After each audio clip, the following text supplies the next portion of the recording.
What up, what up? Happy birthday to me. Happy birthday to me. That's right, guys. It's my birthday today. Welcome to Cinema Bias. Alex, you look darling. How are you? Good, how are you? Happy birthday.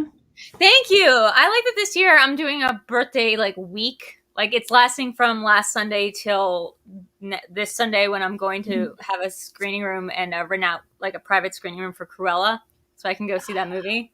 Oh my gosh, I'm so jealous. I was about to say I wish you were in LA so you could come be with us. It would only take me like an hour, 8-hour plane ride. It would take like a 5-hour plane ride. Come on, cross country's 5 hours. From Unless DC you're doing like a to stop in LA? Texas. From DC Yeah. to LA. No, really? Yeah, I've done that trip like a million times. It's like 5 hours No, tops. that's fair. That's fair. Okay. It's been a while though. Mm-hmm. You know what we're going to talk about tonight, though? For my birthday, and this was my request on Cinema Bias, we're going to be discussing a movie that inspired everything that is Drew. I would say like 80% of my personality. But before we get started, guys, I do want to play you our little opening awesome credit sequence. So I guess we're doing that.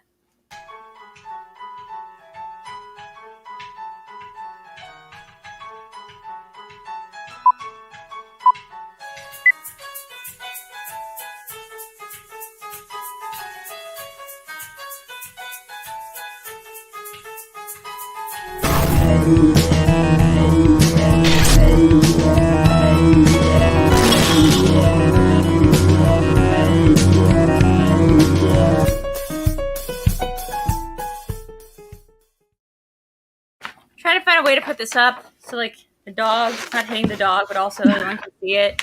Here, let's see if I can do this. Here you go. Drew, I kind of like that's a pretty iconic poster. I've heard so many stories about this poster in particular. Can you tell me a little bit of what were you like in college? Like, what kind of college student were you? Were you that was like the lone movie poster in your dorm room?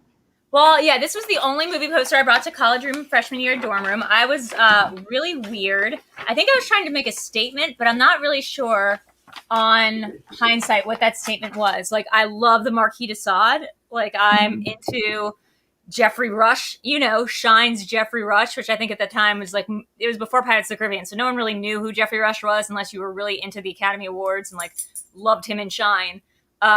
This movie was like post Gladiator, pre everything else Joaquin Phoenix. So this like got me on my Joaquin Phoenix train pretty early because this is, I think, peak sexy Phoenix. It's like a Phoenix Rising.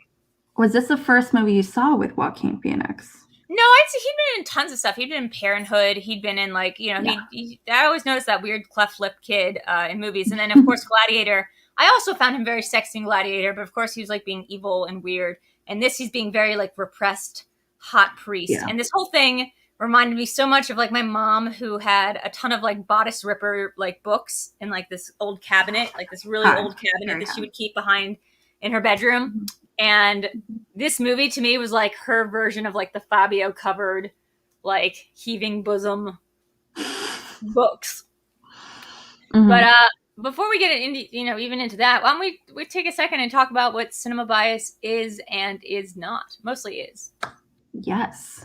Well, Cinema Bias is a show that we do every single week where we dive into a movie that really one of us loves that the other one hasn't seen, so we can really challenge each other to watch movies outside of our comfort zones and also break down those movie biases. Let's face it, whether we realize it or not, we go into movies a lot of the times having movie biases for or against a certain genre, director, actor, whatever it might be. And it's all about breaking that shit down and who knows, find some lovely surprises along the way. Yeah, lovely surprises like Fast and Furious or Fast 5, which was such a lovely surprise because that movie exists. Or in my case, a complete love of all things Texas Chainsaw Massacre. That's right. I gotta find out that Crazies was directed by, not Craven, it was directed by Romero. I didn't know that. It made a lot more sense when I figured that out.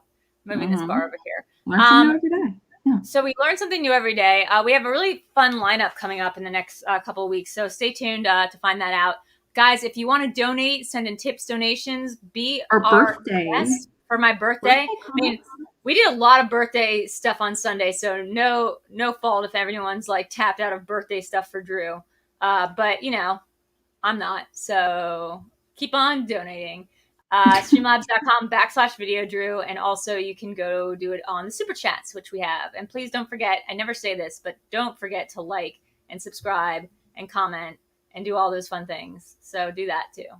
Okay, I think that's it for like the not gatekeeping, the housekeeping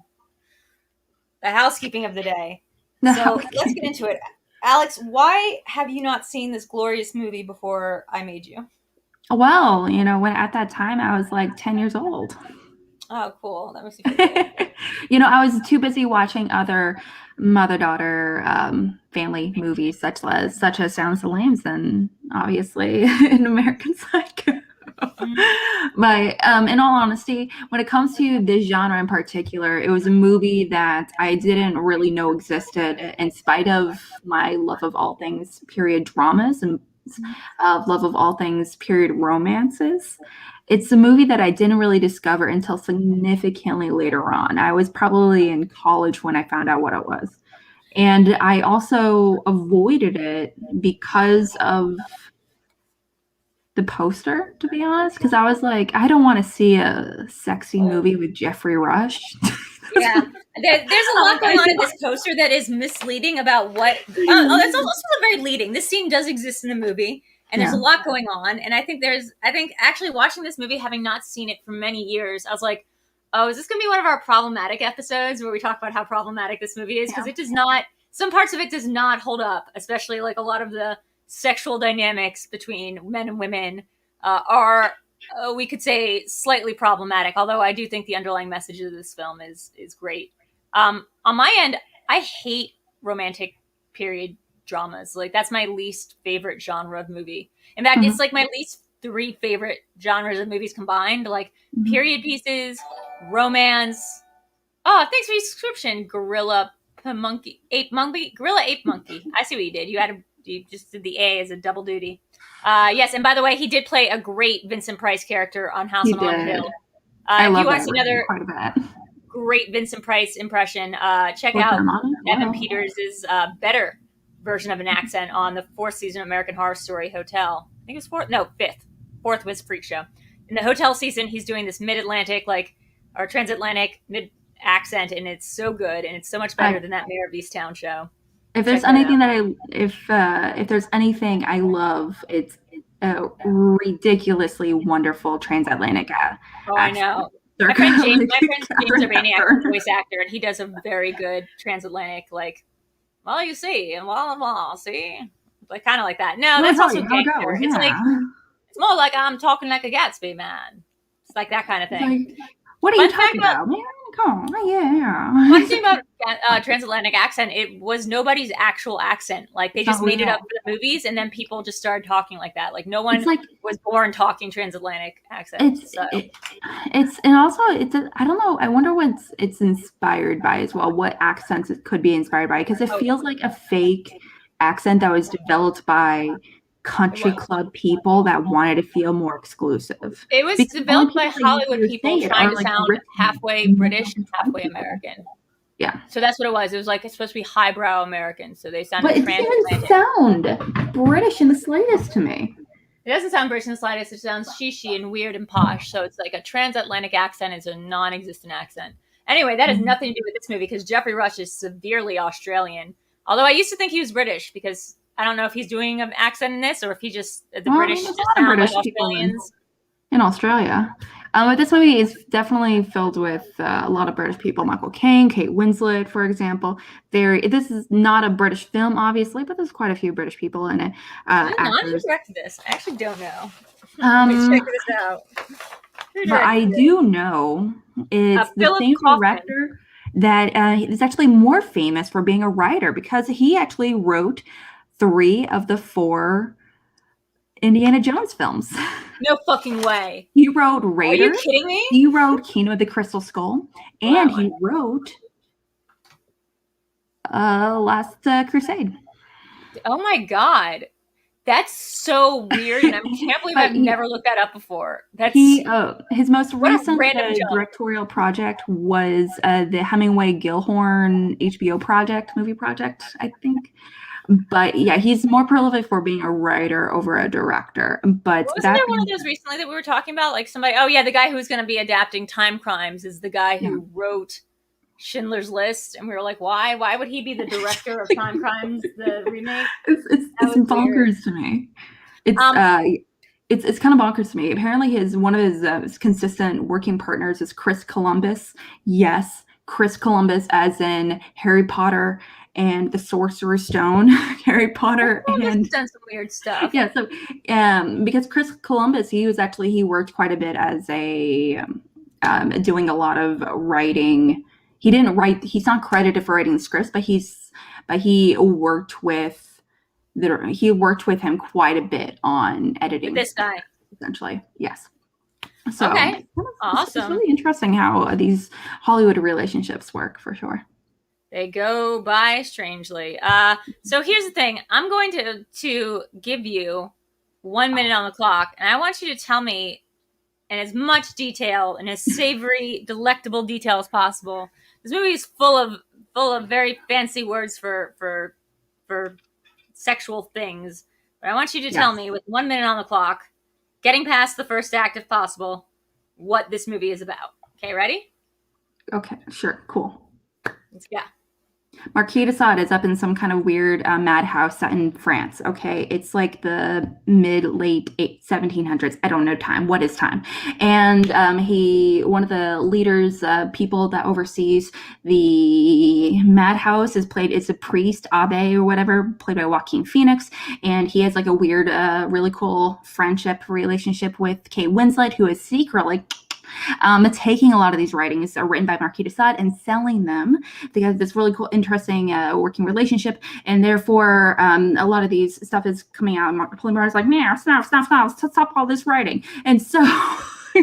And so he ends up sending out Michael Caine, like a hardened alienist, over to, and he ends up like torturing him a little bit because he wants him to stop writing, and a lot of stuff ends up happening, inspired by, in theory, because of the writings. Marquis ends up dying. He chokes on a crucifix via suicide. It's craziness. Okay. You know what? We put 1 minute on the clock, but I want you to keep going because you know what? So often what we do is we stop at that 1 minute and then we just forget to tell you the rest of the plot. You did a really good job summating like the what this movie is about and what the things are about, but we missed some crucial details here, like the fact that Kate Winslet dies as a result of the events of the film. You could say it's because the Marquis de Sade was spreading his dirty. Who was a real person, by the way. So this was like inspired not by true events, but by a true person. Like it's one of these like fictional recreations of somebody's life, like that weird Diane Arbus movie with. I like to compare it to Hamilton. So yeah, I would say this is exactly historical like fan fiction.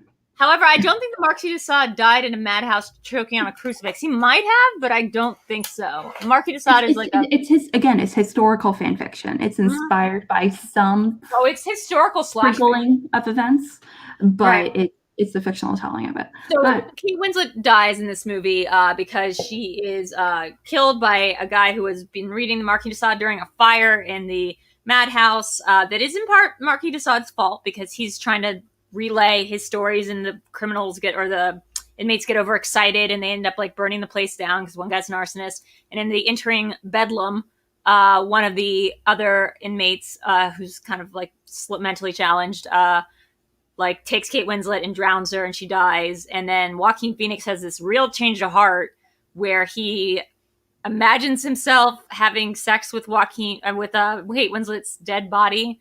And there's a really weird graphic sex scene. Well, initially it's not. He sees her dead body and he's like, yeah, oh, I'm sad. She's dead. He never got a fucker. He starts like suckling on her tits, and and then there's a moment where he thinks that she's alive because she's like, oh, Joaquin. Yeah. And they make out for a minute, and then like her tongue falls out, or his tongue falls out. Somebody's tongue falls out. And then I think it was all just a dream. And it's it ends up being a dream, and it's like, and he has for a split second, he remembers that dead woman with like cuts all over his body and everything. And then we also find out there's also a big subplot in this film about Michael Caine. You're right, the alienist, which is a really cool job title. That he studies like abnormal personalities, and he is more like the judge, jury, executioner. Joaquin Phoenix has been really lenient about how he runs this madhouse because, again, he's an abbe. It's France. A priest. He's like he's very a priest. libertine sort of priest, and he lets everyone kind of do what they want and be creative. And when Michael Caine shows up, he's bringing his little child bride that he just got from a nunnery, and he's very reserved. Not even 16. Like, not, I wouldn't say like she's supposed to be in the plot. Like, even like, is she? They say 15, there was a line in the movie. It was said in passing where some of the nuns said when gossiping, she's not even 16 years old. Yeah, and he's Michael Caine's age, which is like the age Michael Caine has always been and always will be in my mind. Yeah, he's like in his 60s. He takes his child bride, and yet he's got this like real, holy, what's the guy from Hunchback of Notre Dame? He's got that like judge, whatever his name is thing, where he's like, oh shoot, yeah, and it's whatever he is. He's not a priest in that movie either. Oh, Schnikes. I do know he's the one that sings Hellfire. He's very much that guy. He's like, he's got a lot of repressed urges, and he takes them out on his child bride, and he like sexually assaults her, but then he like pretends like he's all pious and righteous, and he like has the like he thinks that the Marquis de Sade's deviant and wants to take away his paper and his pen and kind of treat him like Hannibal Lecter. And at first Joaquin Phoenix resists, but after the death of Kate Winslet, who was trying to relay some of the Marquis de Sade's writing by doing like a game of round robin, and that's like what results in the fire, he kind of joins the Marquis' side Michael Caine's side for a little bit, and like starts torturing Jeffrey Rush as well. And Jeffrey Rush too, like, was kind of in love with her. Like would plot with Kate Winslet and feels terrible about it. Yeah, it's there's definitely kind of a weird combination of relationships. Is it Judge Frodo? It's something like Judge Frodo is what I'm remembering. Froyo? Well, there is Quasimodo. No, but the dude is Judge. There's Frollo. Yeah. Is it Judge Frollo? I think that's it. I think it's Judge Frollo. Yeah, so what's kind of interesting is that they kind of do away with that. And his life is at the point kind of becoming a shambles. And he has like a really weird, gross relationship with his child bride. He even mentions to Stephen Moyer's character, the architect, essentially, that's designing the house. Who is that guy? And I just know him as like as the vampire from True Blood. Oh my god, that is Stephen Moyer.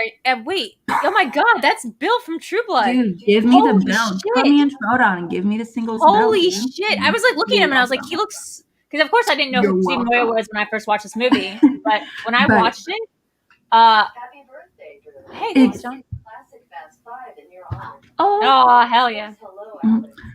Thank you, John. That's super sweet. Yeah, dude, I was watching this being like, I know that guy from somewhere, but I didn't Google it. But yeah, you're right. It's Bill from True Blood. Plays like the architect of the house who this 16-year-old ends up running away with and pissing off Michael Caine to the point where they were going to run away to England. And but essentially, the architect and Michael Caine's character, the aliens, they have this conversation when she gets home and they're talking about the details of the house, and they're like, oh yeah, marble, blah blah blah, or whatever maybe. And he says, and he tells Stephen Moyer's character, the architect, saying, and I just want to make sure we're on the same page here. I want her bedroom to be able to be locked from the outside, and also I want bars on the window. Mm-hmm. Like he's like, and he mentions like, oh, she's a child. I want to protect her. She has been protected from the world, and I don't want her to be perverted or in a situation where she could be tempted by outside means. And so of course he goes to work in a crazy factory. Yeah, he wants to. Yeah, obviously he's just a really gross person.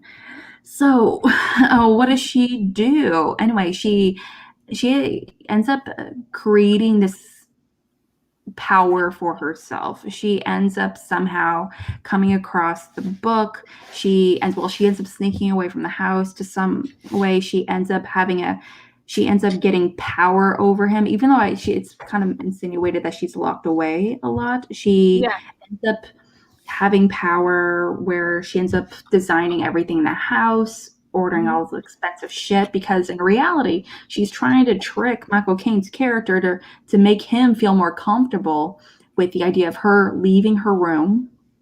So she's, and meanwhile, he's like raping her and everything.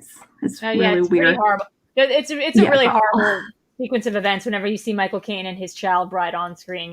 This movie will make you hate Michael Caine. Like, he comes off as such a humongous, not just villain, because they're villains like Thanos where you're like, well, at least they believe what they're saying. And then there's villains like Michael Caine who preaches like purity and sanctity. I honestly thought he was a priest when I was a kid and I watched this movie because he seems so haughty and like priest-like, and he's so down on like anything that is deviant. But then at night he goes home and like rapes the child that he like married, who has like no real world experience. It's horrible. Yeah, he also specifically chooses a child that he knows that he can manipulate.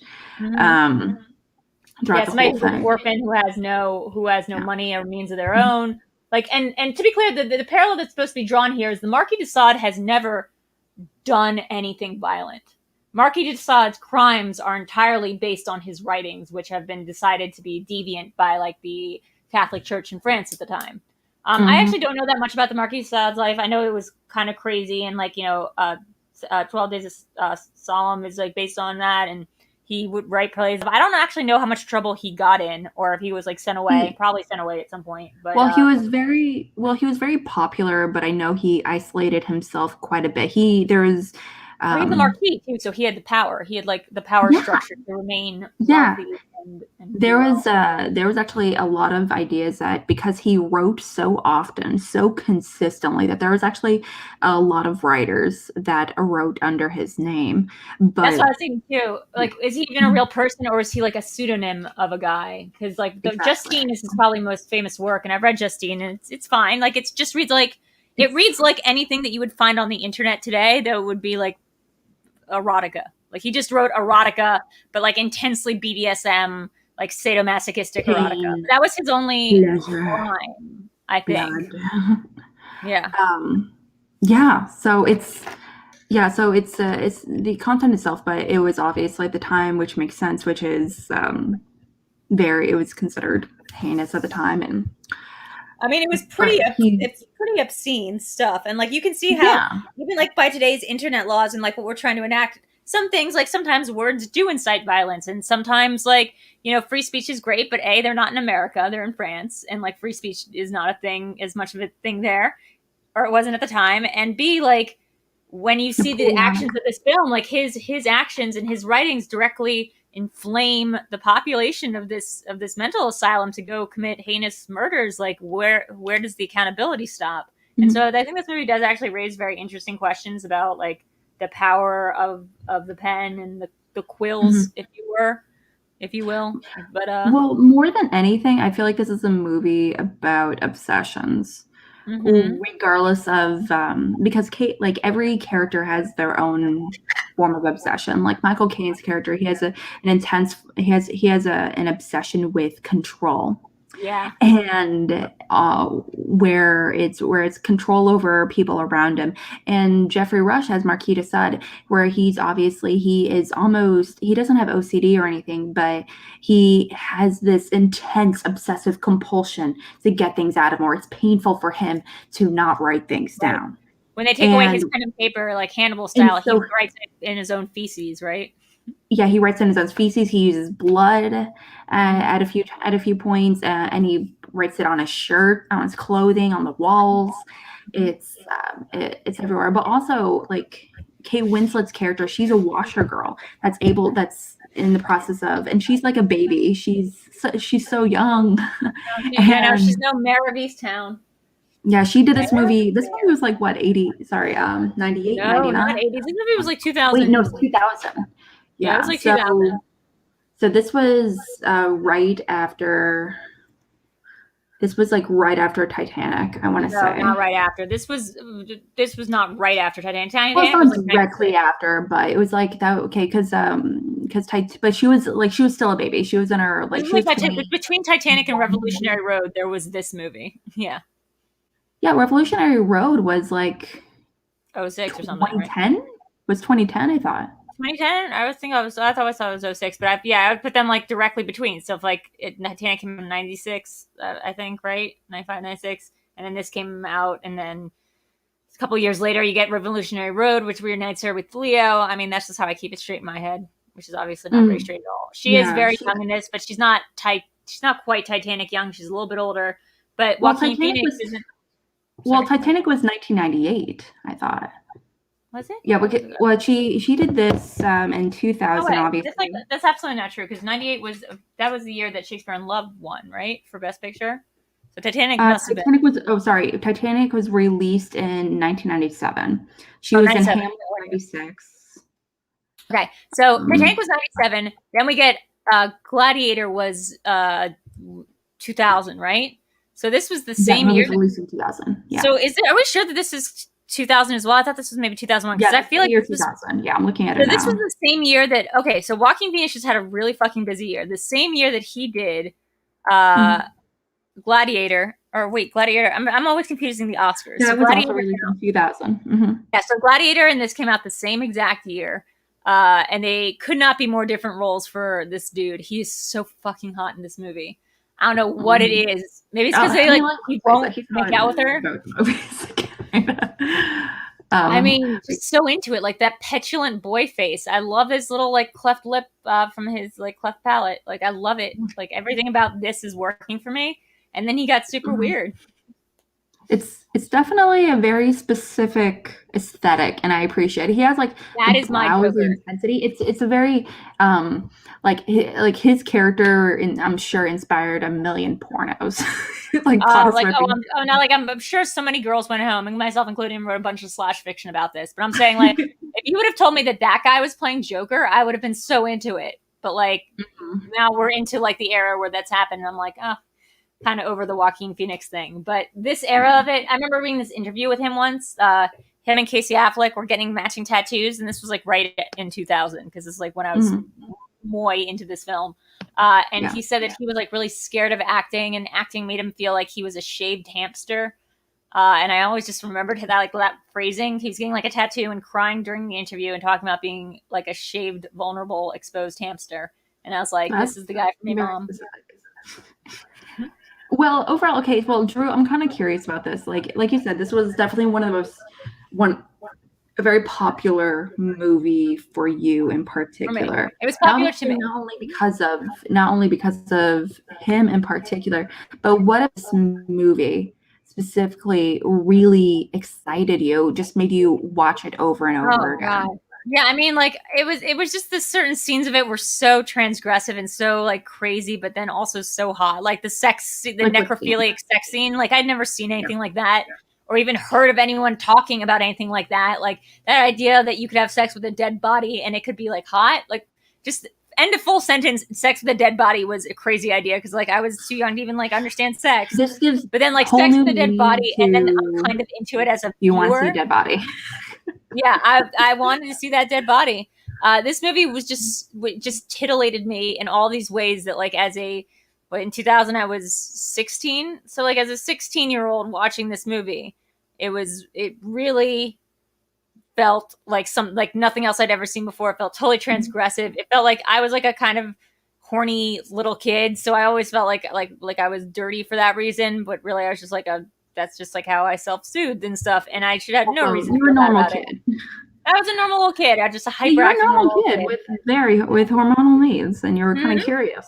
So, I mean, just like anyone would be. So, like, this movie spoke to me in a way, especially Jeffrey Rush's performance of this, like, very, like, joie de vivre, like, taking, like, a real lust for life and making it literal. Like, his character, even more so than Joaquin's character, who's, like, a little bit uptight, the character of the Marquis, like, really appealed to me. Like, here was a guy who was just so into how over-sexualized he was, who understood the hypocrisy of this like uptight moral society that secretly loved to buy his books, and he wasn't seeing any of the profit for like the books that he was, selling clandestinely, even though everyone in the country was reading them.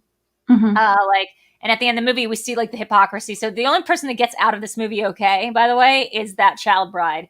she runs off with Stephen Moyer, and then Kane goes crazy. Joaquin Phoenix goes crazy to the point where the Joaquin Phoenix is locked up in like the Marquis room at the end, and Michael Caine's showing around the new abbé of the asylum, and he's like, "This is what we have the prisoners or the patients doing now," and they're all making copies of the Marquis de Sade's books and printing them and selling them for profit to like make money for the institution and make money for the king. And it's like this, and he's like, isn't this clever? Like, isn't this a clever thing? Like, we're turning all this deviance and making like money from it, and something good's gonna come from it. And you're like, oh, that's next level GOP like bullshit, like right there. Mm-hmm. That is some really profiteering off your vices and pretending like it's moral high road stuff. And he's saying it that they're trying to use the profits to fix the madhouse, essentially, because after the fire and everything that happened as a result of Marquis de Sade and the influence and stuff, a fire broke out, causing a whole bunch of stuff being broken and torn, and a lot of people ended up being escaped and everything. Mm-hmm. A whole bunch of really intense rape scenes, just casual intense rape scenes going on about. So and they said, oh, we're using the profits to help out with this castle situation, and clearly he's not, obviously. But it's also kind of really speaks to what we do now as far as the industrial prison complex specifically, how a lot of prisons, not every prison as far as I know, but a lot of prisons have different jobs, specifically corporate, like not corporate jobs, obviously, but have jobs where manual labor jobs where they end up somehow turning a profit, and the workers actually see none of that. No, it's like really interesting. Like this really, there's a big issue with the biographer, like one of the biographers of de Sade, who came forward after the film and was like, yo, this is like not even remotely true. Now, some of it's true. Like he was locked away for a short period of time in a mental institution, or like a asylum, as they called it back there. But like, that's not when he was doing a lot of his writing, and what he was put in the asylum for had nothing to do with his writing at all, but actually because he molested a bunch of servants and housemaids, as well as his sister-in-law.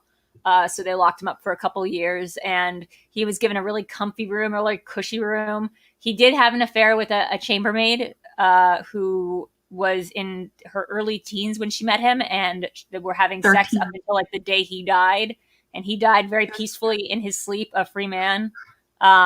He did have a relationship with a companion of his that like was also in the asylum that helped smuggle out the manuscript, so that part was true, but they kind of combined her and Kate Winslet's character.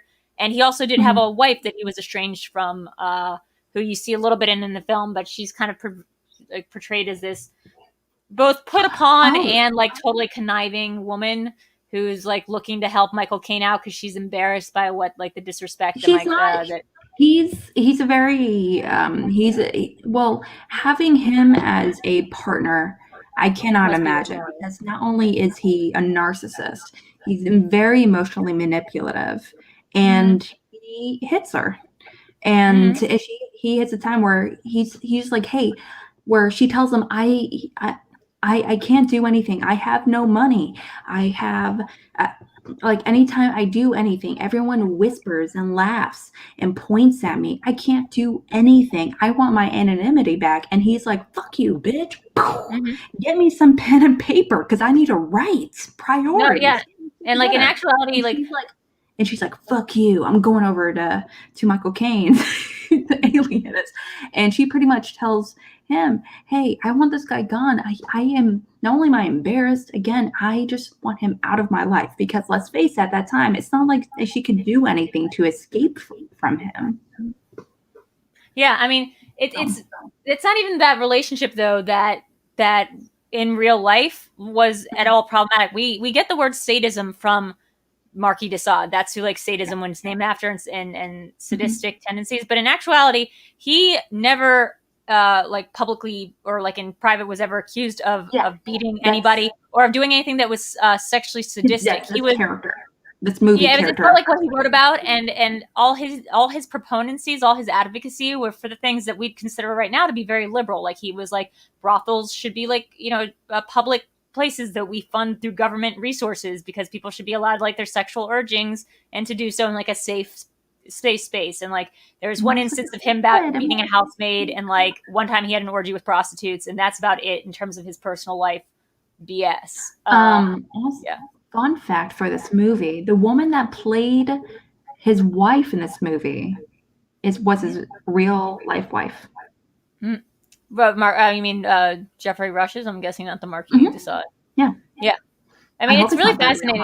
I'm kind of just like looking down like his thing. He did spend 34 years of his life, or 32 years of his life, like in various insane asylums and prisons, but just never one place. And they were always like just involuntary commitments or the things that we saw in this movie, which is the King of France was like, this guy's getting too powerful. This guy's no, well known. Definitely not the king. It was Napoleon Bonaparte. I do want to clarify.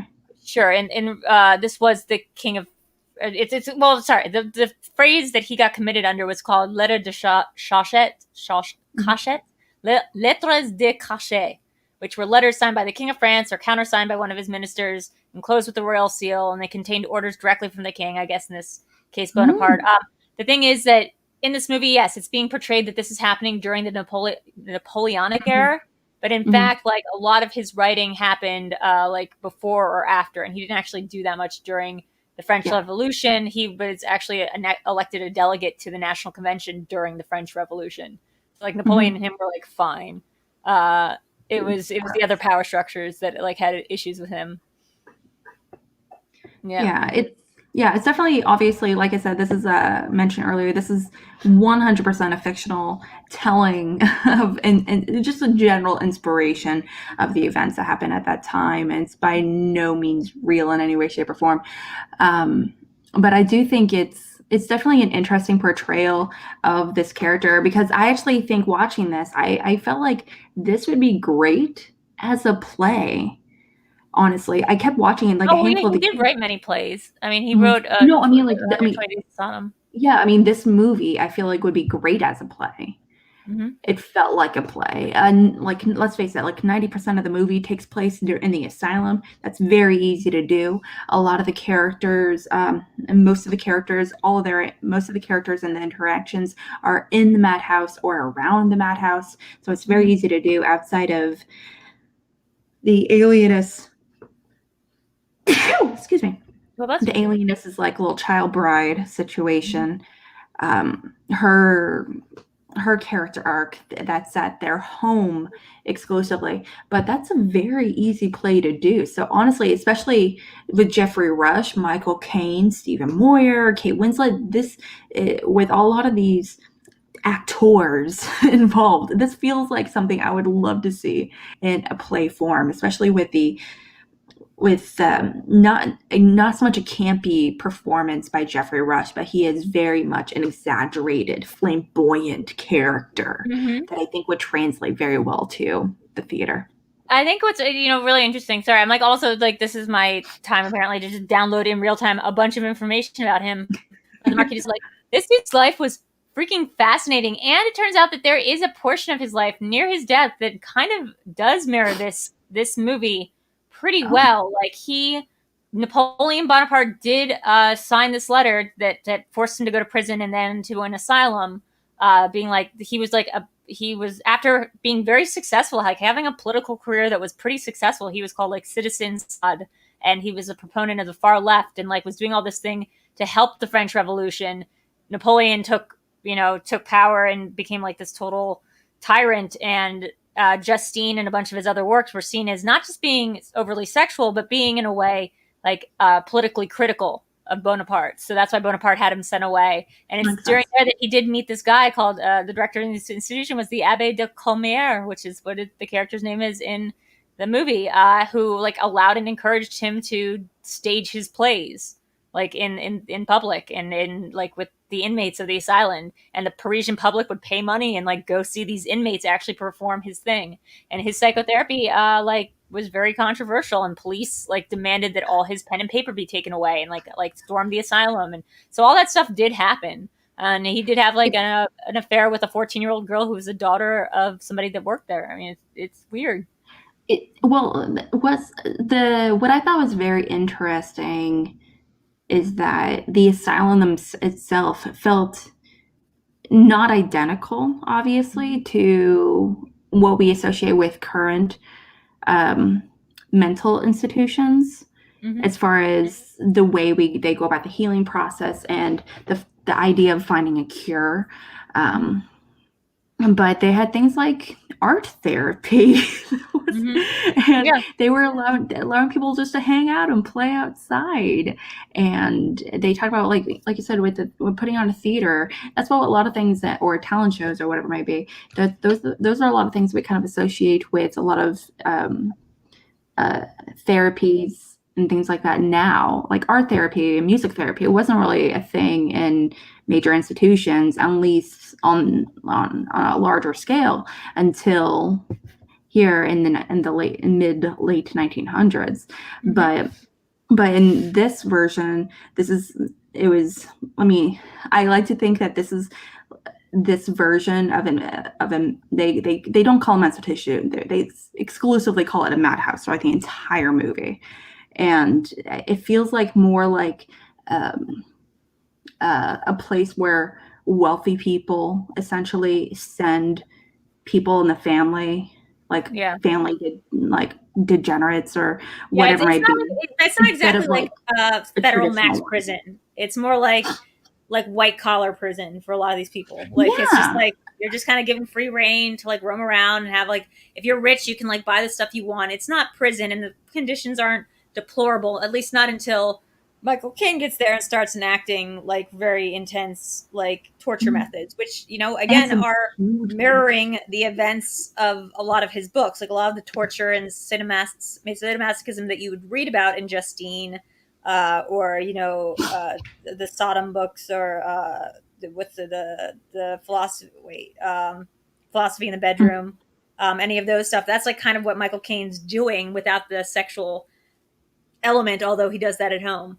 Now, Marquis de Sade is such a freaking fascinating figure, because like this was before, you have to think about how long ago this was. This was before Freud. This was during like Bonaparte, the Napoleon Bonaparte years. That's like very, very much before, I think, like America was even a country. Was America a country yet? I don't know. It is actually, America was a country at this time.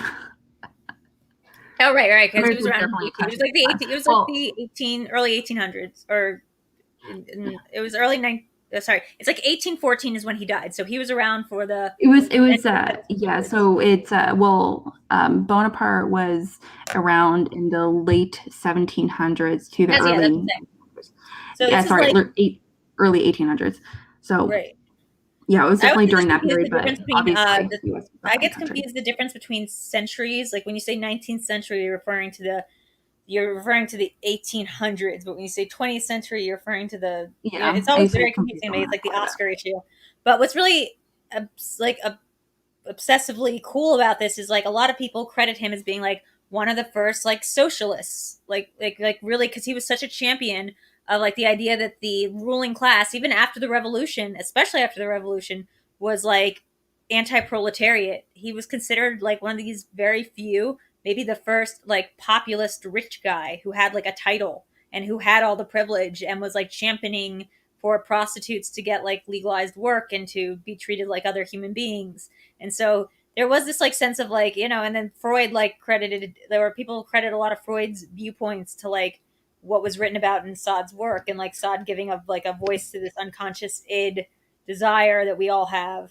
Yeah, like he was like a precursor to the psychoanalysis as like sexuality as a motive force for like everything that we do. And the surrealists liked him. And like other people think that he's like a nihilist, and other people think that he's like, you know, a populist, and other people think he's like a deviant freak. So it's really funny to see this sort of weird Rorschach you can like sort of project onto this character, who I think should be like a lot more studied. I feel like there should be like a Hannibal style show about the Marquis de Sade. You know, I'm surprised there isn't, to be honest. Yeah. or some kind of show or movie, or maybe there has and we just don't know it yet. If there has, anyone in the chat, if you guys know if there is such Marquis de Sade inspired I mean, TV or movie programs, please let us know. I'm pretty. there's 120 Days of Sodom, which I believe, that was a I mean, movie, and that I was a think, movie. yeah, and then a couple of his plays have been adapted, like, but I don't think he'd want to. I think a lot of people would still claim that they don't want to see, like, outside of like Pornhub, like, see a lot of his adaptation. But a lot of stuff he's not famous for. Like, he did a lot of stuff that was like just not that famous. He did a lot of essays. He did a lot of plays. Like, he did. But I think the things that are most famous is like his thing of Justine and like the idea of like phantasmagoria and like gothic fan fiction that he kind of did. Um, but it was, it was really, he was a real. I don't know. I'm trying to think if he was alive today, if I would like him or if I would fucking loathe him. I'd probably loathe him. He'd probably be like, in Me my too. mind, like a Joe Rogan sort of figure, like some guy who's just like, I'm trying to be canceled and they can't cancel me. Like, I'm not sure if he would be somebody that I really respected because he's like a dude who's just being Yeah. crazy. And it kind of feels like, to a certain extent, I do wonder what his character motivations are. Now, I do want to clarify, I'm looking at Jeffrey Rush's character, and it is 100% obviously the Marquis de Sade character. That's who it's based on, obviously. That's who he is. However, I don't look at Jeffrey Rush's adaptation of his character as like the real thing, obviously. It's when it comes to this version, this interpretation of the Marquis, the mythology that is Marquis de Sade, he is very flamboyant. He is passionate. He is egotistical, incredibly, but also he's constantly antagonistic of people around him. Yeah, and the he's way like a shit stirrer. Like, he's absolutely one of these guys who would have a trying to podcast. cause shit, that he's trying to anger people all the time for no reason.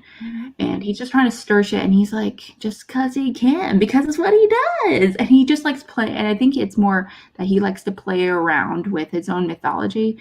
And also he knows, I mean, there was a little moment between him and his wife where his wife said, what do you like more, having people scared of you, or watching people get scared of stuff that you cause around you? Right. Like, what's more like, yeah.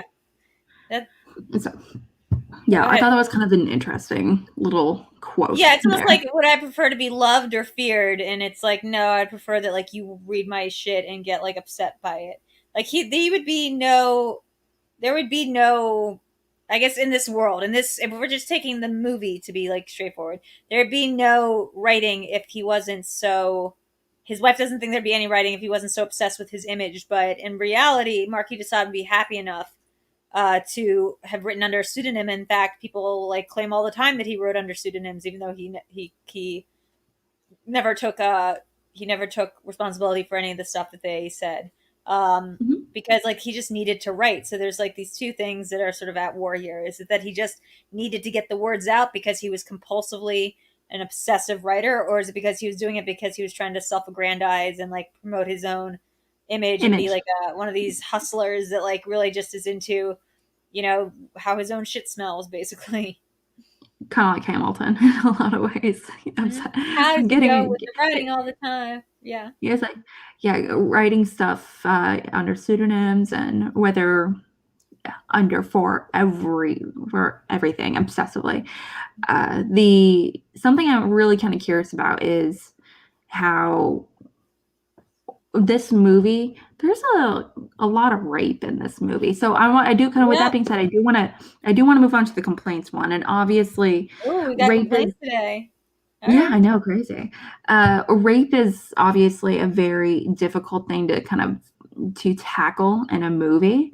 And this movie in particular, rape is done in passing. It's never a focus. When I say that, like, for example, it's, yes, the child bride, she is raped, but it's for a split second, and we don't really see her really try to grasp what happened. She ends up having a sexual affair with the architect dude real fast.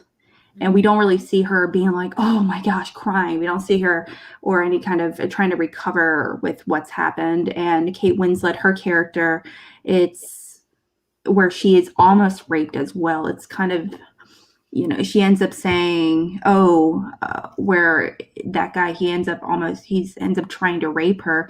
And thankfully someone intercepts. And she's like, oh, and she's crying and everything. And she's like, oh my gosh, oh, he just breathed on me so hard, and that's why I'm crying. And there's a few towards the scenes later with the fire. There's like some, I assume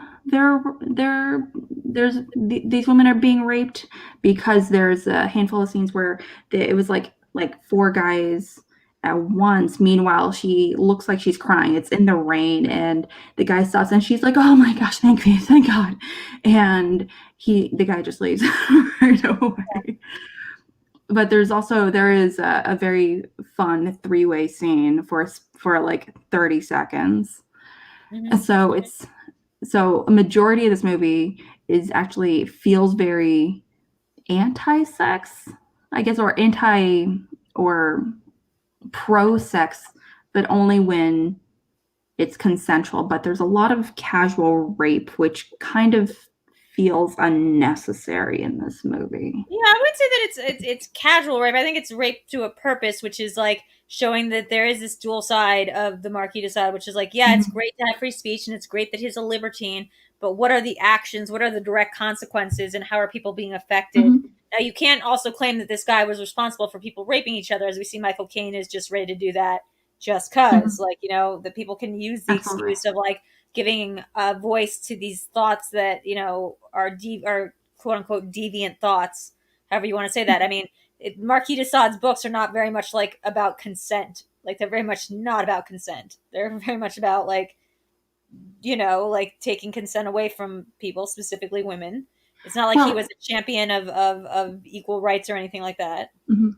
So in that case, if the argument is, in this movie at least, Kate Winslet's character, she ends up being murdered by the guy that tries to rape her earlier in the film. But that guy, I'm not entirely sure if I can't remember if it's insinuated that he was inspired, his fascination with killing her was because of his writing.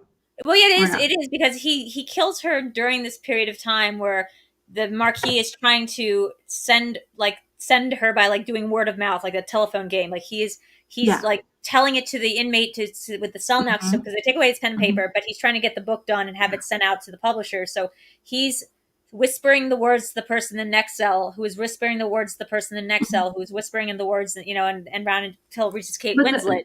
And the problem is that, like, he says what it is in the film is that he says the word fire, and one of the guys is an arsonist. So the guy hears the word fire, goes crazy, sets a fire to something, and during this ensuing bedlam, the guy who was already, like, again, so he's not supposed to be in control of his faculties. He's mentally slow, and he doesn't really know what he's doing. So he doesn't know that he's, like, killing her. So it's supposed to be like, yeah, go ahead.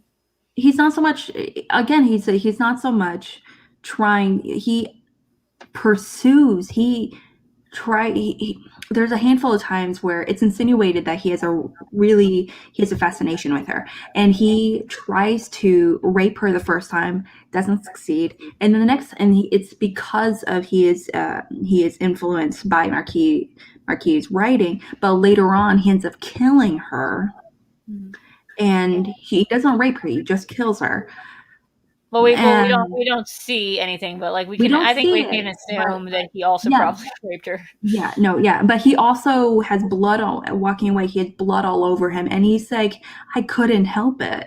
So it's right, but I mean, so that just brings up this interesting idea of like, well, if how responsible is the author who apparently influenced Son of Sam or something like that? Like, it's really a dicey line, especially where we are as a society right now, to claim that like the person who wrote the thing that, that inspired somebody to go out and do a mass killing is Yeah, therefore it's- responsible for that mass killing. Yeah, I totally agree. I don't think that's the case. In this case, Marquis de Sade, he knew what he was doing. He knew his writing is going to be taken out of context with people that are not having a full understanding or awareness of his writing. So he kind of knew playing this telephone game.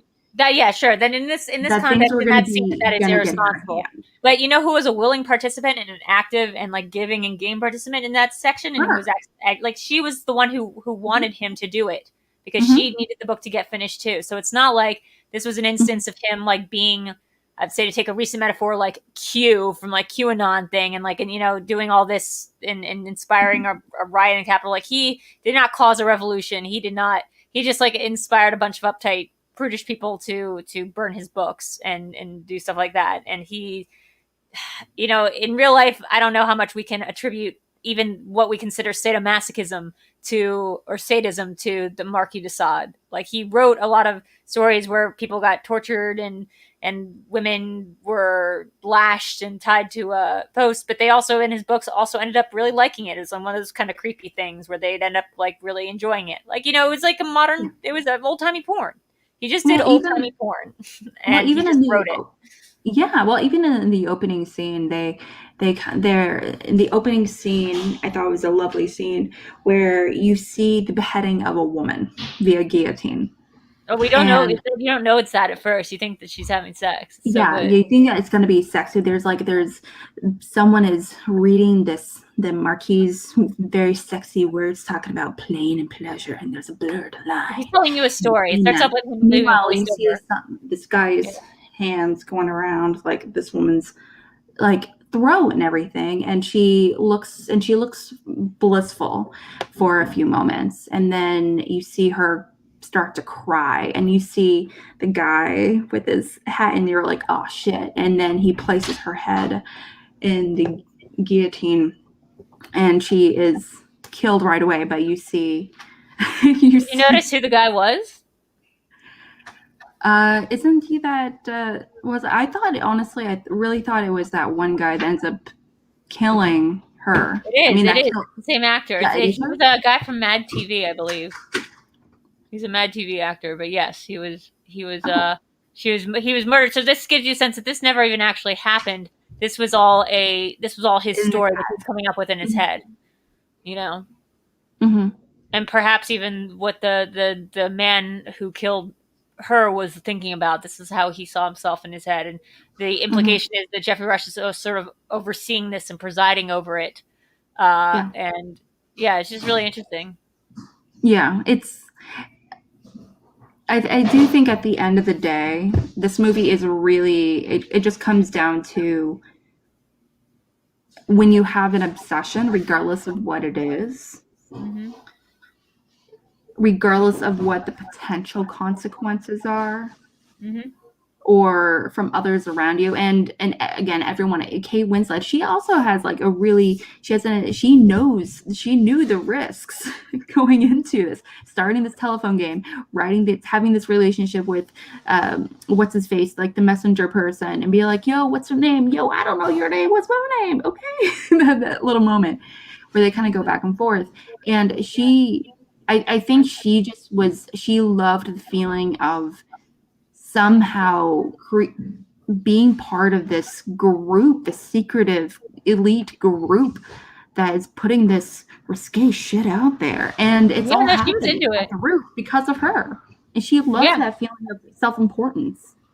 I think that's entirely right, and I think it does kind of give this to a sense of like, well, like, how complicit is she? Like, I don't know if she would have done anything differently had she known, like, with the outcomes of this, like, this was all kind of about free speech and the idea of what it means to be able to claim your own future, however sexually deviant you're considered by society. With her sexual interest is in this Abbe, who, that's not like the Marquis de Sade's fault, and it's not a BDSM relationship. Like, her thing with the Abbe and his thing for her is much more of a traditional romance, like, oh, we shan't, but like, yes, we shall, and shouldn't we? And like, it's very, It's very it's very strange. It's I mean, it's just like in a lot of movies that there is a power dynamic between a lot of couples. I mean, Yeah, and it's very to sexy. degrade anyone, It is the opposite. It is what I'd call straight up chaste. Like his relationship with her is chaste. Did they even get a kiss in? I forget if she gets like a kiss Oh, in they with him. do. They do get a kiss for a split second where she goes to his room and she's like, "I can't think. Please don't look at me, but I cannot go back to my room." And they make out for like 5 seconds, and he's like, "No, be gone, God's child, be gone." Yeah. He's but he's into it, you know. Oh Like, yeah, and he's clearly into it. he's clearly into it. There's just it's very funny. I really like this movie. I mean, yes, I think there's a lot of interesting conversations to be had about what this movie is trying to say about the Marquis de Sade, about our own culpabilities, about our own taking like responsibility for our own desires and interests. Mm-hmm. I mean, I think at the end of the day, you're not supposed to walk away being like, it was that guy's fault that he killed Kate Winslet, because clearly he was mentally like non-corporate. What's the phrase? Like he was not mentally aware enough of what he was doing to know that he was raping and murdering somebody. Knew. No. Like he's literally supposed to be like he didn't know like how strong he was. Like what he says is like I didn't know like what was happening. I'm saying knew. like he knew. He's a slow person who's in a mental asylum for. You can like, also be in a mental like, asylum and still know when you kill a person. I'm saying he has like the mental faculty. He should be shown very clearly as having the mental faculties of the child while still being in a giant. No, absolutely. Body. He does. Absolutely. I do agree. I agree with you there. He's mentally challenged, and he absolutely has mental capacity of a 5-year-old, possibly less. So I'm saying he also knowingly killed a person. He fearfully ran away knowing he did something wrong. Right. He fearfully ran away, and after people, and he knew, and he also knows when to stop. He was taught specifically manners, stop. He really does not know when to stop because he keeps trying to rape people. So his impulse. I know, absolutely. He brainchild but he has stopped before, though. Sure, when somebody caught him and he was physically. The point is that's neither here nor there. I don't want to debate this character's mental awareness and what he could. That has nothing to do with what I was trying to say, which is more that I think the conversation this movie is trying to make you have is how responsible do you want to hold an author for a work of fiction, and how much of some of the results of that work of fiction can be attributed as like crimes of the author. Like if someone, and I think at the time that this movie was written, like the idea was very firmly implanted that Marquis de Sade is the anti-hero of the film. He was right. Michael Caine's clearly the bad guy. Marquis de Sade's like desire to write is like the definition of free speech. And like what's interesting now is looking back over the events of the last year and all the things that happened in America last year and being like, well, but like if you were doing, during a time of revolution, you were writing insightful words on the internet and you convinced a bunch of people that, let's say you were close with the president and you had insider knowledge about a cabal of like, pornography, like a pedophilic, inside Hollywood insiders and Hillary Clinton, like, do we hold you accountable for a crime? And I think that's like a really interesting thing now to look back on this movie and be like, well, you're not totally absolved of any responsibility if you led people on and like incited a riot. And this is exactly what he does in the movie. He like incites a riot. Yeah, when it comes to freedom of speech, freedom of speech, there's some things that are outlawed. Like the Anarch Handbook is outlawed in most places. For example, obviously, detailing how to not sell the bomb, things like that, which is a very specific purpose versus something like this. But I mean, like, even so, on the internet would have been a great place for the Marquis de Sade to like disseminate writing because we have all these laws that protect internet providers from like having to be culpable for the works that are, on their sites. And there's a lot of, freedom of speech is something that in this country we take very, very, very seriously. Ooh, new sub. Hey, Marvi. I've read that as Marvi Povich for a second, but it's Marvico. Oh, now I've run away. Marvico Parto, look like. Marvico Putra. Marv Chaputra.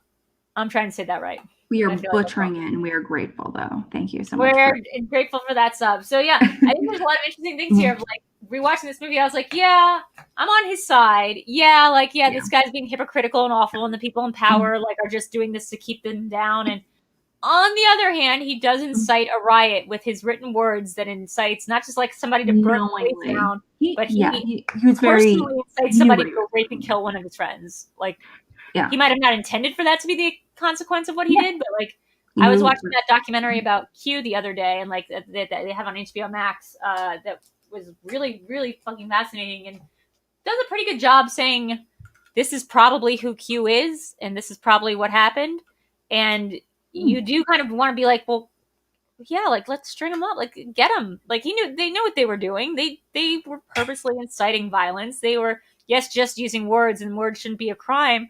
On the other hand, some words are like purport to be the truth and purport to be accurate, and can like lead to like cult-like behavior.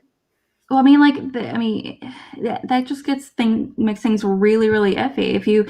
If everything online, like, how does that involve? Like, what about children? How is that involved?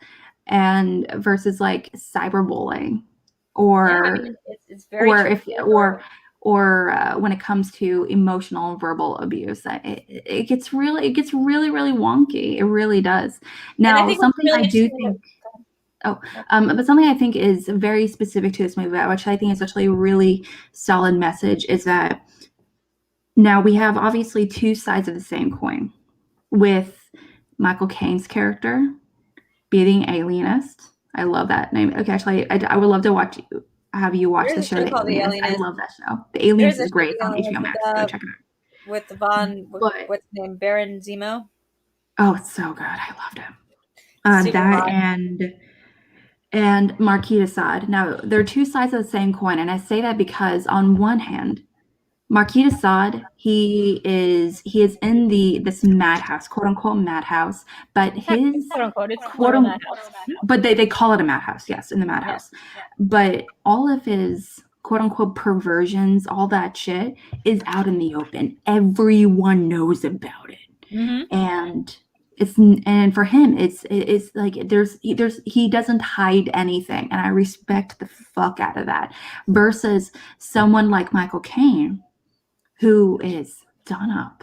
Everything is hidden, and all his perversions and being how he specifically like the assault of children, it's all secret, and so right, if you are going to have a puritanical idea of like yeah. I don't know why I'm still like an echo. Echo. Let me try. What just happened? Okay, so like it's like I don't know, it just happened for a weird second, but like the idea of like, yeah, it's virtuous to the public, and then behind closed doors, assaulting children and raping children, which is like literally what he's doing. Well, the Marquis de Sade is having consensual relationships with like the washerwoman, and just writing about obscene acts, but again, never really about children, although in real life, the Marquis de Sade did start a sexual relationship with a child at 14 and stayed with her until like his death several years later. But like, in the framework of this movie, that is not how he is being portrayed. He's not being portrayed as someone who's taking advantage of children. Michael Caine is. Exactly. So again, two sides of the same coin. And so if you good for the tuna. I dig the name, by the way. I love me some tuna mac. But yeah, so I definitely think that tuna mac, you don't like tuna mac? Tuna and macaroni and cheese? Like, is that a thing where you are from? Are you fucking kidding me? Are you fucking kidding me? Are you like, is it on a sandwich? Like, what do you eat it? Like a casserole? Tuna, like tuna. What? Like tuna mac is 100% a thing. Tuna casserole is a thing. Tuna mac? Mac and cheese with tuna on top. It is a game changer.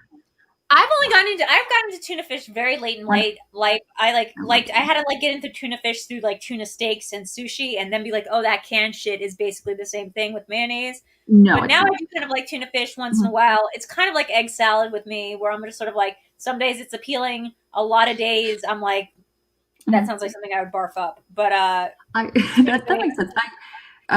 Being Asian, I used to eat tuna like 3-4 times a week. Just like tuna, like the canned tuna, or like tuna steaks, which are totally separate. Oh, canned tuna. Yeah, canned tuna. I It's can't just talk shit. we would have it all the time. We would have tuna and rice and a veggie. We would have tuna mac. We would have tuna casserole. We would have tuna salad sandwiches. We would have tuna in our fried rice. Anyway, off topic. No, I know. I was just saying Look tuna. what you started. No, look, man. I think that sounds interesting because, like, tuna. I was gonna say about like the thing though, which is that as a Jewish person, I was obsessed with like gefilte fish, which is objectively a disgusting thing. It's like a bunch of white fish ground down, put into like a loaf, like a little, like a lump, like a wad of fish, and stirred in like its own juices and brine, and like it's like a sweet brine, and then you just eat it cold as this big like wad. Do you eat it like on a piece of bread or anything? No, it's just straight up cold on the side as like a side dish. You eat cold white fish drenched in like really making me hungry here. Sweet dill juice. I have some in the fridge. I kind of like it. I get like really obsessive about it where I'll just like eat it and like in the solitude of the house. Hey, I get obsessive with my random tuna mac cravings. Like I will go like there would be like when I have a random tuna mac craving, I will eat it breakfast, lunch, and dinner for like 3 days straight, and then it gets out of my system. Then I don't eat it for like 2.5 months. Yes, only fair that we talk about tuna for 20 more minutes. Speaking of tuna, look who just showed up. It's Sammy, the doggy. Tuna. I love your Instagram account for the doggos, by the way. Oh my god, I need to post on it more. These dogs are so cute. They smell so good. Anyway, yeah, I think this film like it ages interestingly. I think it's really interesting to watch this film in 2021 after all this happened and being like, oh well, it's free. I think I fall on the side of Joaquin Phoenix at the end of this film, which is like free speech is great and I really am a proponent of it and blah blah. But like if you do shit to like burn down the house you're living in and you cause a bunch of people to die, maybe you need to like rethink your priorities and be punished. I don't know. Yeah, also I think it comes down to taking responsibilities taking responsibility for your actions as well. Right. And it's not like also, words don't have any power. Like it's not like that, especially words only have so much power that you give them. Words are not real. Instance, he didn't even like. It's not like he wrote a book and it inspired someone to kill someone. He literally said the words out loud, which you could say is again, we're talking about Napoleonic France, not America 2021. But you could say there's a difference between writing words down and disseminating them in book form and those ideas being dangerous, and that's like stupid to think that because like thought crimes aren't crimes, and literally saying out loud to a bunch of like violent patients at a mental institution that they should go burn a place down or perform acts of rape or sodomy because you're saying the words out loud and doing it like a speech almost, which is what happens kind of through the course of the film. Yeah. Or like having these inmates perform in your sadomasochistic plays. Like that's kind of like a line. I mean, you have to be responsible here. And I love that this was the real life thing. Though this is the part that's true is that there was an abbé who was like, yeah, let's put on the plays and like perform them in public for the Parisian audiences. Yeah, as a form of therapy and as a form of just like getting it out of your system. Why don't you go take these not crazy, but like, yeah, at the time you would call them, crazy people and have them perform like plays that you wrote. I mean, it's kind of very TikTok of it. Very TikTok. Now this is the new Pet show. Oh, the Pet show. Where's the other one? Papa? So we forgot to mention that at the end of this movie, when Joaquin Phoenix is now locked up, he's gone mad. We are told through, basically this epilogue that he's been locked up and he's being treated like the Marquis de Sade because we never really find out why though, because he's the one who kind of forced the Marquis de Sade to kill himself by like telling him it was his fault. But apparently after swinging too hard in the direction of Michael Caine, he swung back hard the other direction, has now become the Marquis de Sade substitute, if not in practice of sexual deviance, in political theory. So he is now writing these things about what had happened over the course of the film, and they're being slipped out of the and who ends up taking her place?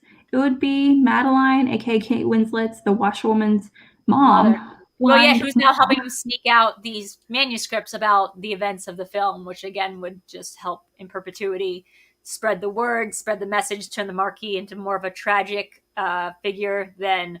Because the reason Napoleon doesn't just straight up execute the Marquis de Sade is he doesn't want him to become a martyr. And so by the end of the movie, that's what Joaquin Phoenix is sort of helping it happen. He's kind of becoming like a one of the apostles or something. He's like spreading the word about the Marquis de Sade's deeds. And the one of the, I think it's the closing line of the movie where the mom, the washerwoman, says, "Make it worth it," or make it worth it. Yeah, something along those lines. I think it was make it worth it. Yeah, and especially after the death of her daughter, and so the idea that she can't have died for nothing, so you better get your shit together and start writing. How was the Abbe's fault, except for being like overly generous with Well, I think I think what happened in his case is that he, as a result of everything that happened that night, and finding her, and also he was not so much descending into madness or anything. He did if he fucked the body, but yeah. But he was like freaking out. He found her. Before that, he was like already questioning his ability, his relationship with God, because he has his feelings for her. And then everything happens. He discovers her body, that she's died, how she died. I'm sure he loses to some extent some faith in humanity, his faith in God. Right, and whether or not that scene is real or just imagination or just a terrible dream he has about like fucking her corpse. After that, you probably don't believe that much in that. But that's before the Marquis dies. So he goes and he continues to try to almost be like he's just on where he's taking out his frustrations on the Marquis. Yeah. And he's just like he's in his own head, he's going on this like downward path, where he's losing his sense of self that he had before, and that especially after the wife and he's also being manipulated by Michael Caine's character, where he's like, I can't say your name after this, I can't, and Michael Caine's like, fuck you, do it, say it anyway. And I know, and he's trying to trigger him essentially. And like 2 minutes later, he ends up like a man on a mission. He goes down to Marquis' little cell, and he doesn't kill him, but he's like, kiss the crucifix. And I don't think he went down there with the intention to kill him, because he didn't kill him. He's like, kiss the crucifix. Meanwhile, he's like, he has like him in his lap kind of thing. No, he doesn't want him to die. He specifically doesn't want him to die. He's just freaked out. Yeah, absolutely. But he's having this like relationship where he's like on his last leg essentially, and Marquis ends up like taking the crucifix, slipping it down his throat, and he dies as a result. Again, it's not at all what happened in real life to him, but yeah. Yes. And this, I think that was just like that just set him over the edge, where he's like, what is this relationship with God even necessary? Is it even worth it? If people are gonna die, if this whole thing is a mental break. I think that's really an interesting part of it. I think another thing is like, what did he do that created such a issue that he would be then sent away or sent to like be locked up? And I think the thing is like, he didn't cause any of the events of the film. When he was running the asylum, people were taking their expression, they were healthily expressing their inner issues. You know, like the guy's he's painting fire. I think that's Michael Caine's character. Michael Caine's character, he put him there. Yeah, it's by the restrictions that Michael Caine imposes on the inmates, that cause the Marquis de Sade to lash out and to need to do this game of telephone. So it's only by having like the restrictive, it's the restrictive, you know, puritanical people coming in that causes the events of the film, because they wouldn't have happened otherwise. That is not in reality what happened, although we do find out that like, his stuff was taken away and he was forced to sort of write in or like, you know, convey his messages other ways because his pen and papers were taken away, much like Hannibal Lecter. That's like what they do to him too. Like his thought crimes are so dangerous. But I don't know, I really like this film. The thing is, if I were the same age as you were, honestly, watching it for the first time then, I think I would like it. Honestly, I feel like I would be a real big fan of it as well. I mean, watching it now obviously is very different, but I remember when I was like 15, 16, 17 years old, watching some of my first risque films, not porn or anything obviously, but specifically like bodice ripper kind of situations. And I remember watching this like sexy French war movie, period movie that's set around World War II, and it's and I just remember I remember loving that movie similarly to how you love this movie. And I feel bad because I can't remember the name of the movie I used to be obsessed with. But was it Diary of the Red Shoes or Red Shoe Diary or whatever it's called? Mm-mm. What was it about? Do you remember what it was about?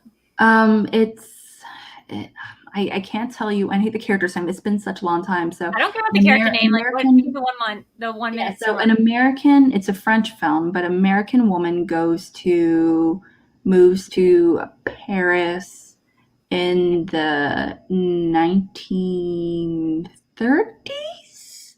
Okay. 1930s. And World War II is in the middle of broken out, or it's about to break out, or it has broke out, and at least in the city of Paris. And she has a sexual awakening. She's just divorced her husband, and she meets a French dude and makes things sexy for her. And because of him, he tells her about all these sexual stories, like a man that gets off on watching his wife have sex with other dudes, and they're like super wealthy and stuff like that. But it's kind of But I don't it was in the 1930s, but it didn't take place in the 1930s. I'm sorry, it took place in the 1930s, but it wasn't written in the 1930s. Yeah, it was a movie that was like made in the 90s or something. But I remember watching it like late with my girlfriends during a sleepover and being like, whoa, this is like a film. And like the sex was not like gratuitous or anything like that, but I just remember being like, oh, this is like artful sex. Was the film in French or was it in English? It was definitely in French. I remember that. Okay. Are you thinking of The Lover? I have no clue. I mean, like, I have no clue. It's been so long. I remember a lot of the costumes, if that makes sense. I remember being a real big fan of the fashion. You said it was the 90s? Are you sure it was the 90s, not like early 2000s possibly? It was like maybe. Was it Lady Chatterley? I don't, no clue. I really don't. I just remember being a lot of attractive people. The French dude, I was like, I don't think he's very attractive, but. Okay. So was it like what's his name? Is it like that guy from French Kiss that big Gerald Depardieu? He was like very pouty. Okay. And they had a lot of hate sex. Okay. But that was a movie Are you sure it was a movie and it wasn't like a TV movie? Or how would you even see a TV movie from France? Dude, it was like one of those things that played at like 2 a.m. on Showtime.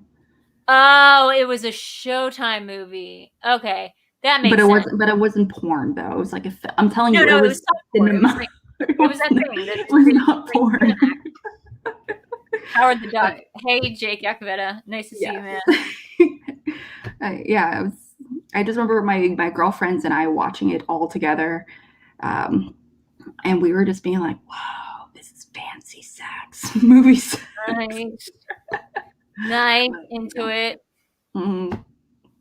So I think that's like kind of sums up what we were trying to say here. What we wanted to say about this film. But yeah, did you end up liking it? What was your reaction to this?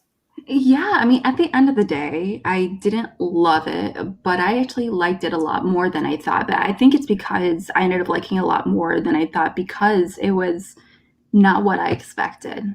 I expected a bodice ripper movie. I expected something ridiculous, and this movie was not that. This is a movie about quote unquote perversion, but there's no actual perversion going on outside of the rape scenes, and that are thankfully shown for being awful. Right, and that's not the perversion of our character. Yeah, that's perversion of society. Exactly. They don't exactly make light of the situation, which I'm very grateful for. Versus a lot of some other movies, except for Jeffrey Rush. He's like he He's makes not happy light when of she dies. He doesn't take that lightly. He was like in love with her, and that's what I think Joaquin Phoenix like hits him over the head about. Yeah, but well, when she is attacked during the theater, Yeah, spot like where she's like being she's like, oh my gosh, no, and Joaquin Phoenix is like hugging her right away. Jeffrey Rush puts on front of the theater, and he's like performance or something. Yeah. I mean, but that's him like saving face. I'm saying like after she dies, Joaquin Phoenix is like, you loved her just as much as I did. Like you were in love with her, even if you can't like admit it to yourself. And I think that's true. I don't think he was in love with her, honestly. I think it was. It's just supposed to be a mashup of both the woman that he was having an affair with and the woman that he was in love with. I totally get that. I mean, like watching it, I didn't read it as love. I read it as just general fascination and. He was fond of her. I think it was love. Like I don't think it was. I don't think it was. Even though he was overly sexualized, I don't think it was a sexual kind of love. Like I don't think he was in love with her as like somebody he wanted to fuck. Even though he does have a lot of flirtation with her, I think he was just very fond of her. Like I think. Yeah, absolutely. He also, I think it was also he liked the idea of her more than anything. Yeah. He liked the idea of having a relationship with her, and he also he liked someone going around him and being like, "Oh, you're brilliant." I mean, who wouldn't like that? Generally was. He's not portrayed as being just a sociopathic narcissist. Like he does have a fondness and does really like her, and I think he does feel bad after she dies, and I think that that along with the extreme conditions that he's forced under is what causes him in this movie, if not in real life, to kill himself. He seems like when Michael Caine is like slightly opens the door and he's like, and he sees Kate Winslet struggling for her life. Oh, he lets her die. I forgot about that. He straight up lets her die. Yeah, he lets her die, and he knows, and he's like looking back and forth between her and Jeffrey Rush, and with Marquis, and he's like, "No, help!" And he's like, "Please!" And he's doing it. Not only so Marquis knows that she's dying, and he's like, "Please help her," and he chooses not to. So yeah, of course he cares. It's not like he's a monster. Yeah. Oh, I mean, Michael Caine's character, he has like a complete disregard for her life. Obviously, he lets her die because he's trying to get back at. Marquis de Sade because at this point, his wife ran away, and his mind inspired by his work. Right, because the letter she leaves him is so like inspired by the Marquis de Sade. But in actuality, we see he's the reason that she left. He's fucking crazy, and she got the best deal out of to run away. But who wouldn't want to run away with Stephen Moyer? I forgot. I did not recognize him as Stephen Moyer. I wouldn't have known. It's not like I forgot because I wouldn't have known at the time because it was so far before True Bloods was out that he was in this. I just remember him being a very young guy, and while I was watching it this time, I was like, he's very like in his 30s. He's a very attractive, sexy man for sure. Yeah, Anna Paquin's husband, I believe, still husband, I think. Yes. So anyway, I think that wraps it up for this week of Cinema Bias, but we have a very exciting thing next week planned. We are doing the Jim Jarmusch movie, I think at a special time of 7 p.m. Pacific, a little bit earlier for you, Alex. That's like 10 p.m. East Coast time. And we're going to have on a special guest of Adam the Coyote Collins, who, recommended. I gave him the list. I said, we can do any movie as long as Alex hasn't seen it or I haven't seen it. I said, we can gang up on her and make her watch all the Lynch. And he said, no. He's like, if it's a movie that's supposed to be important to me, I want to do Jim Jarmusch's Down by Law, which is, have you seen any Jim Jarmusch movies? Have you ever seen like Broken Flowers or 200 Coffee and Cigarettes or any of his film? Okay, it's very interesting. They're very interesting films. Well, when I hear his name, I actually get him confused with Noah Baumbach. Oh yeah, very different. Although when I hear the name, that's what I hear. I get the filmography mixed up because I've heard of a lot of these movies, and I know they're very beloved, but. I always I hear when I hear Jim Jarmusch, I think of Squid and the Whale. Yeah, not that guy. I can see why they're both very Jewish sounding names, but Jarmusch and I guess maybe there's like a thing in a through line. When I think Jim Jarmusch, I think Tom Waits, because A, they look a lot alike, and B, he puts Tom Waits in a lot of his movies. I've never actually seen Down by Law. I've seen a lot of the other Jarmusch films. His most recent one was called Only the Dead. Only the Dead. It's Only Lovers Left Alive was the one before that he did with Tom Hiddleston and Tilda Swinton, where they're vampires. Then he did a zombie movie with Adam Driver, Chloe Sevigny, Tilda Swinton, a bunch of other people called Only the Dead Survive, maybe. It was like a very strange take on like the zombie genre. Oh, like, that movie was awful. So that's Jim Jarmusch. He has a very distinctive. I think you probably didn't like it because it was like a take on a genre film. So if you expected it to be a zombie film and you found yourself watching it, you'd be like, "What the hell is this?" Like it's a movie that in the middle of, or like in the middle of its climax, has characters going, "Wait, like I didn't get the script. How am I supposed to know that this is supposed to happen?" Like, and taking this very meta, like arch look at things. But like his early movies that I've seen have been like fantastic. Johnny Depp's Dead Man is like one of the best films that Johnny Depp ever did, in my opinion. And he's kind of got like his dialogue's very Lynchian, people saying things very slowly and strangely in odd ways, but he doesn't have like the darkness, I would say, that Lynch has. So it'll be interesting to see what our thoughts are. So looking forward to that happening. It's gonna be so much fun. I can't wait. And thank you guys and thank you, Alex, and everyone for joining me tonight on my birthday and also on Sunday night. That was a lot of fun. So thanks for hanging out with me on my birthday today. Happy birthday. Thank you. I'm only going to say the word birthday 800 more times. Well, real quickly before we leave, I got to know as well, are you going to do anything else other than streaming, obviously, to celebrate? Yes, but not today. Tomorrow, my dad's coming to town, and him and his girlfriend are taking us out, or his ex-girlfriend. It's weird. My dad's going to be coming to town. He's in Santa Barbara now. He lives in Santa Barbara. He's going to be coming, and we're going to go out to dinner tomorrow. And then on Sunday, I've rented out a theater at AMC City Walk, so like right next to Universal, to go see Cruella. Like I have a whole theater to myself, and I've invited a couple people, and we're gonna all watch Cruella because that movie seems like a very Drew-like movie. And the more I hear about it, the dead don't die. There we go. The dead don't die. Thank you, Gorilla Ape Monkey. Gorilla Ape Monkey. That's gonna be a blast. I'm so excited for you. I cannot wait for Cruella. There's been no movie. I'm already tempering my expectations, knowing that no movie can like live up to the hype that I've given this movie in my head, because the trailers have just been edited so well, and like all the hype around it seems so cool. Now, if it turns out to be an awesome film, I love that trailer. I don't like the movie, but I love that trailer. I mean, have you seen the? You haven't seen the movie yet. How could you if it's not out? Phantom Menace? No, I'm saying Cruella. Oh yeah. But no, I have not seen the movie. But we were talking about Phantom Menace. Oh yeah, amazing trailers. Yeah. No, I think there was a couple of movies like that. Like I love the trailer for Where the Wild Things Are so much, and then the movie kind of is shit. But like they use that Karen O song, it was so effective. Sometimes like the trailers are not, the trailers aren't directed by the directors of the film, so sometimes the people who edit the trailers are much more inspired than the actual filmmakers. Now, this is why the I, Tonya guy, so I actually do expect very high things from this film. Oh, what's his name? Craig something. Craig, not Pitzman. It's Craig. Starts with a B? Craig Gillespie.